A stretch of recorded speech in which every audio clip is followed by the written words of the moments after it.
So Discmania recently dropped their new D-Line FD. As soon as I saw that, I was like, I need to buy it. So I did. Mainly because I love the FDs. I bag a C-Line, the old Innovamade FD, and then the new Chroma FD. Why not throw in a D-Line? But upon ordering it, I had another box show up and wonder what could be in here. Not only do I have another FD, but they also sent me the Eagle McMahon Color Glow D-Line Flex 1 Rainmaker. Bro, I wasn't expecting this. They also sent me a little happy Halloween note. The note is basically telling you guys to like the video, subscribe, and all that good stuff, but that also says that they purposely made the D-Line FD more overstable. That way it takes a little bit more time to beat in, and I love that. Starting off hole 1 with 3 comparisons, Chroma FD, C-Line FD, then the D-Line, and they're gonna play the remainder of the holes with only the D-Line FD and the Rainmaker. Got a little finish on it, and a skip. Follow that up with Mr. Chroma.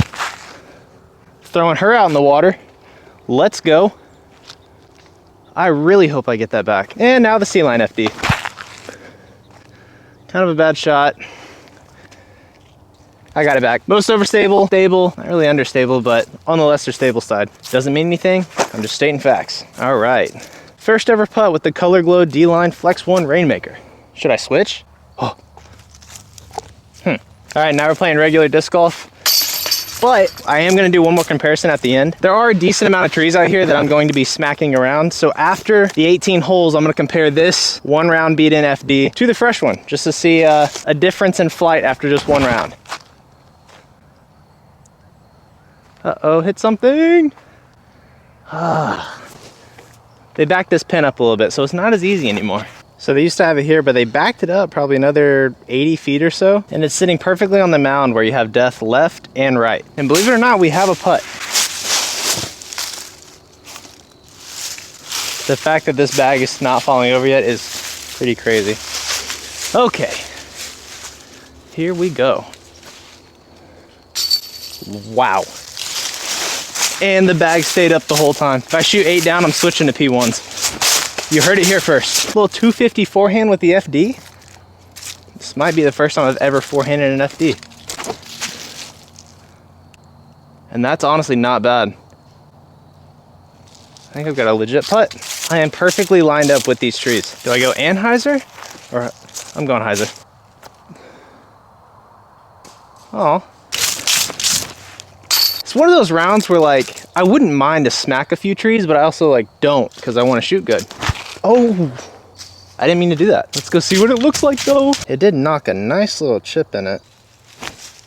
Oh wow, we're getting a bogey. Well, now I kind of wish I didn't hit the tree. Probably outside circle too, honestly. Maybe 70 feet. That was really high. Please sit, please sit, please sit, please sit, please sit. And there's a bogey. And now it's literally wooded for the next 7 holes. So this is about to get really interesting. Here we go, 236, don't hit a tree. Wow. I've not had a circle 1 putt on this hole in a very long time. Just to take you guys on a little ghetto fall fly, look at what we're having to deal with.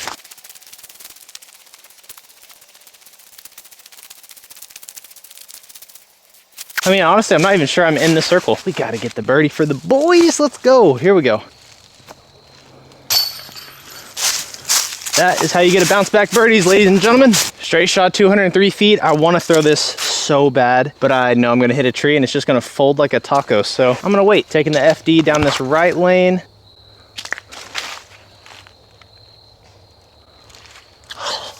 Should I throw the Rainmaker? I'm going to. What if... I'm going to. Oh my gosh. I hit something. The impulse, like I feel like I just had to throw it. Thankfully I just nicked the tree, so still good, not even dented. I can see where I hit though. If I hit the tree head on, it probably would have been a completely different story, but yeah, it still works. We're good, we're good. We have another forehand downhill 240 feet, and it is a death putt, but if you put it close enough, you don't have to worry about a death putt.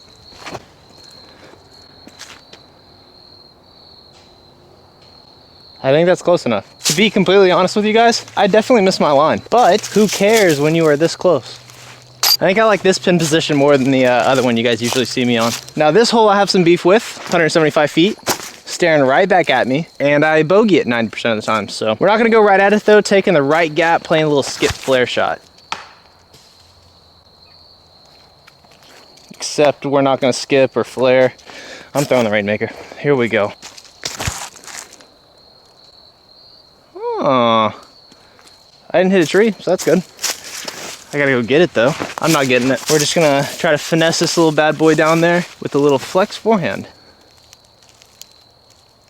Oh my gosh. Is that close? I mean, I think from my view, it looked like it went over the cage, but I'd be capping sometimes. Hadouken. Maybe I should just start putting with the bag on all the time. Like it always goes 288 feet, still a lot of trees to hit. That was a double tree kick. I mean, I can see it, but how am I supposed to get to it? Part of me's thinking right at it, but I'm also seeing a little flex forehand line. We're going with the flex forehand. I hit a branch early, but I still have a deep putt. Probably 50 feet would be my guess. I'll step it off after I bang it in. 1, 2, 3, 13, 14. 14 steps. Somebody do the math. Here we go. Let's see if this thing has some hyzer flip to it now. Oh, a little bit. It's getting a little seasoned up right now. Oh, that was a great tree. Not throwing the Rainmaker. So out of the box for me, if I wanted this thing to go straight, I had to hit it hard and flat. Maybe even a little bit of anhyzer release. If I tried to hyzer flip it, it just kind of do one of those like forward pushing hyzers. I wouldn't get it completely flat. Definitely wasn't getting any turn. This hole's 330 feet and it started flipping up at like 70% power. On this hole, I'm throwing it 100% though. Par 4, 440 feet, dogleg to the right. Full rip with this thing. If I'm lucky, we'll have an eagle putt. If I'm unlucky, I guess we'll have a really good durability test. Ooh. You know what's crazy is like that's where I try and lay up, so we can still get a birdie. Getting a little bit of warp to it. And I mean, I cracked that thing. Whatever. All right, another finesse forehand. We're getting lots of practice on this today. Oh my gosh. We're beating the hell out of this thing. Just short. Yay. Now we're on to the 600-foot par 4. I've got my camera low, trying to hide it from the sun. I don't know how well it's working, but full rip, baby. That one got to flat this time. Still finished. Didn't get the turn out of it. I thought we'd have a little bit of turn by now, but nope. Holy cow, there's a lot of sun. Let's try and make it rain one more time. All right, we're not making it rain. The sun was in my eyes though, so that's my excuse. But we really just left a 40-footer on the easiest par 4 in Arkansas. Okay, you've been hitting big putts all day. Keep it up. Oh my gosh. 430 feet, water right the entire way. I can't play the hyzer flip there, so I'm gonna have to just hit this flat, let it drift, and know that it's gonna fight out. Flat drift, and I know you're gonna fight out. I know it. That was beautiful. That didn't go 430 feet though, I know that. Yeah, I'm 60 short. And you can see all the danger. I mean, it's literally sloped towards the water. I'm not losing the disc. We can still get the birdie though. Check this out. But if I had my PA3, but if I had a proxy that I don't even putt with, told you. Damn. Oh my gosh, I gotta play hole 14. There's no way we're not losing this disc now. Easily the hardest hole out here, 530 feet straight down a hallway, water right the whole way. It is a par 3, which should be illegal, but it is what it is, I guess. I am gonna give it a full pump though. Oh shit! Huh. All right, good news, I didn't lose it. Bad news is I still have an opportunity to lose it. This is where crap starts getting dangerous. I'm gonna go roller. Nothing dumb about that, right?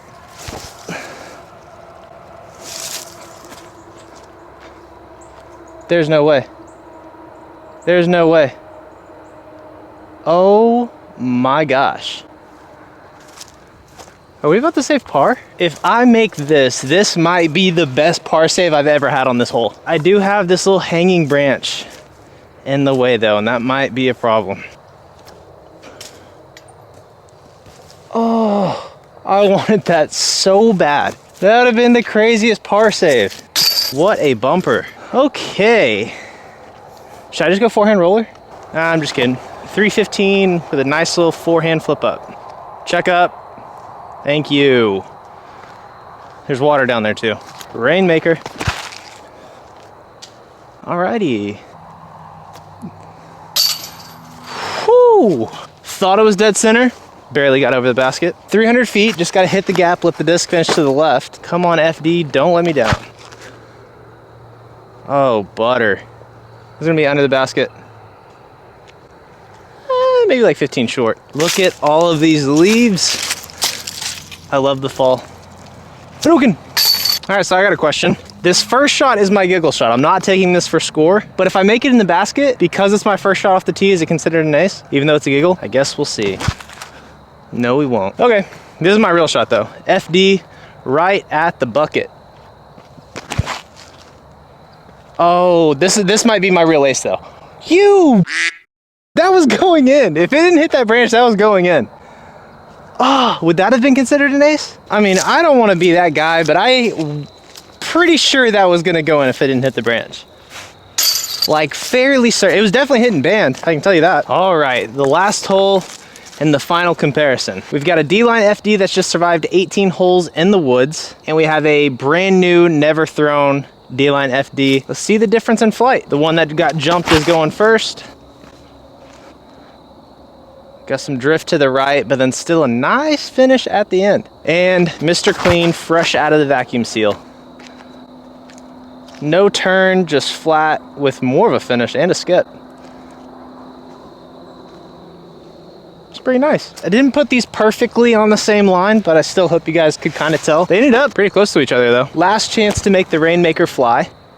I mean, it's flying. So I was already gonna bag this FD, but now I am 1000% bagging this FD. It's not seasoned into where I want it just yet, but after a few more holes of playing with it, it's gonna be that nasty get out of jail free card type of disc where I'll be able to put it on some crazy hyzer flips. But I love the fact that it's a little bit more stable fresh out of the box, and that even after several tree smacks, it still has the integrity at the end. So yeah, it's definitely making the bag. Oh my gosh.